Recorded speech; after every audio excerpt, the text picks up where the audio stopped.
the deadline as well too for email submissions. And if you need a little bit of time, if you're going to be late or whatever, just let me know and I can try to accommodate it for you. I know what happens a lot of times is that you're going to have a region meeting or a county meeting right before a deadline or right at about the time of the deadline and something important needs to be discussed. Let me know. You want to try to get it in after that meeting happens, and I can usually make accommodations for that as well. So try to make sure that you communicate with me if you're going to be a little bit late, and I can try to allow for that. If it's going to be handwritten, if it's going to be sent by mail, or if it's going to be faxed, I don't type those letters myself. I send those out to someone else and have them type them for me.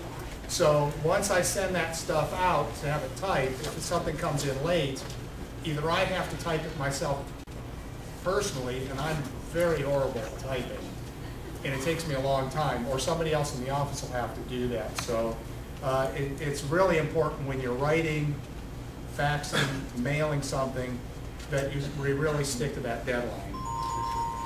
One of the most important things that people always ask me about is on photos for events. Photos are always a big question. There's a lot of confusion about what goes in, what doesn't go in. Photos, basically, I'll do anything that's an ABATE event. Anything that's an ABATE event, I put those photos in. If it's not an ABATE event, but it's motorcycle related, I try to get those in as well too, because I really want to represent a lot of what's going on. I know English Mike back there is probably one of the ones that send the most photos in, and he'll send in 3, 4 different events at a time, 5 events, but he'll cover Region 2, Region 1, Region 3, Region 0. He jumps all over the place. I really appreciate that. And I know that we probably have a lot of photographers out there that are taking pictures at the events too, and they want to know how to get their pictures into the magazine. All they have to do is just send them in to me in the office. I don't want you to email them in to me. You just need to send them in to me, because what happens is, with the quality of the photos that I need for the magazine, I need the best quality that a digital camera will take, and those are usually big pictures, and I want as many as I can choose from to get a good representation of the event. And if I'm doing a 2-page spread like we've got on the screen here from the polar bear that's coming out in the December issue, those are not emailable because the files become so large that it bogs down our email system. And I don't want you to attach a bunch of photos and send me 2, 3, 4, 5 different emails with a bunch of photos on it. When we're trying to get all of our email in, it really slows things down. So put it on a disk, mail it in to me, and that's the best way to do it. Typically, did you have a question? Oh, I was going to see was done. Okay, okay. Yes. Just real quick. If we're sending you a disc with pictures on it, would it be okay to go ahead and add a little snippet about the event? Yes, on it? yeah, Okay. yeah. And I was going to touch on that. It's perfect segue to that. When you send in photos, if you can put a little story or an explanation with the photos, that's always important, very important.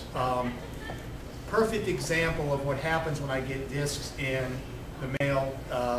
I got a stack of CDs that had 4 different events and return address on the envelope, so I knew who sent them to me. But each one of the discs basically had a unidentifiable description of what's on the disc. One said the hot dog thing. One said porker run. And I had no idea what county, region, who was putting the event on. There was no identification for it. So at very least, when you send the discs in, if you can't write a story or some kind of a little explanation, at least write on the disc what the name of the event was, maybe give me who took the pictures. If you can tell me what date it was, typically I can match that up with our calendar. But if it's a non-ABATE event, just give me some basic information so when I put them in the magazine, they're properly identified. Unfortunately, I misidentified some photos in the November issue and put the wrong county name in front of the event because I had the name of the event, but they didn't identify the county, and I made the wrong assumption on which county put the event on, so in big letters, the wrong county name was on there. So just make sure that you can try to include that kind of information. So I've got some descriptive information on the photos. What type of photos do I usually print? Ernie? Yeah, okay. I'm an old school. I still do a lot of 35 stuff. You need negatives or just prints? I prefer prints, but I can take negatives too. Negatives are a little bit slower to process because of the scanning that I have to do on it. But if you can send me prints, that's always best. Not to mention the fact that when you send me negatives, your original photos are being subject to the U.S. Postal Service. So if you send me prints, you still have your negatives in case something happens. So prints would be best, yes. So you can send it either way, prints or on a photo disc? Yes, But you yeah. like the disc so Would you much prefer better. the disc better? Most people are taking digital pictures right now, so that's why I'm saying discs, okay? If you're taking digital pictures, please do not print out on your photo printer prints and then send those to me. Send me the actual original digital pictures on a disc. What happens is we go to a second or third generation when you're printing a photo on an inkjet printer, and then I have to scan that inkjet photo again to put it into print, so it makes it not look as good. Yes? If you do have prints and you have the capability of scanning them into the computer, putting them on a disc, which is better? The actual prints, or after you scan them, or you can take them to Walgreens and scan them to a disc? Yeah, the question is which is better, if you have actual prints and scan those prints and then send those to me, or just send the original prints. I prefer to get the original prints because I'm working off an original image that, and resolution-wise, let's say you take some pictures from the vet and there's a great shot that I want to use on the front cover. At the resolution that you may scan that at from the original print may not be high enough for me able to make the 8x10 cover of the magazine. But if I have the print, I can scan it to a high enough resolution to make the big front cover. So I like to get the prints if I can. Mike?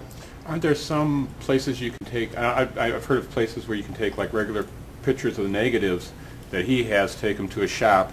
There's a photo shop around the corner from me that will turn them into digital for you.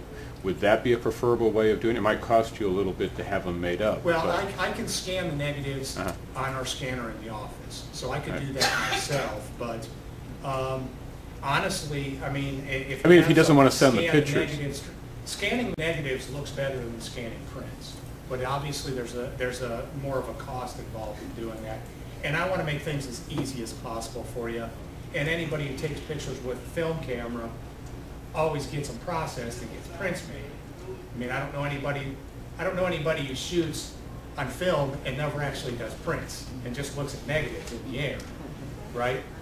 Well, I do my own, so I don't. Okay, so you process your own then. Well, most of us don't do that, yeah, but yeah, honestly, I can do better if I'm scanning from a negative, but I prefer to make it easier to get a print, not put your negatives on the line for a chance. Yes? You can also take negatives and have it, just put out individual frames and put them onto a CD. You can do it at most retailers. Right. And those photo CDs, you can usually put up, hundreds of pictures on a CD, and they are relatively inexpensive, $1.99 to $2.99. Right, and honestly, it's a lot easier for me to go through digital images than it is to go through. There's more time-consuming process of doing prints because I have to scan them. But as I said originally, they scan them for about the average of a 4x6 or a 5x7 at 300 dpi when you do the photo CDs from your negatives. Those may restrict me from that cover shot that I want to use in an 8x10 because the resolution is borderline to be able to do that. So, but that is still, I mean, I love the photo discs, and I love digital discs. The discs take up no space. They're easy to go through very quickly, and I prefer disc than anything else. Yes? You mentioned time consuming. If we were just to send in photos mid-month or whatever, does somebody actually go through all of those things that you get? I mean, I didn't know if you did, or if you just like chose the ones that you have already printed and not look at a CD or look at. No, I go through everything. Okay. And it's really a bear around boogie time because I've got about 6, 8 different photographers shooting thousands of photos, and I go through tons of photographs.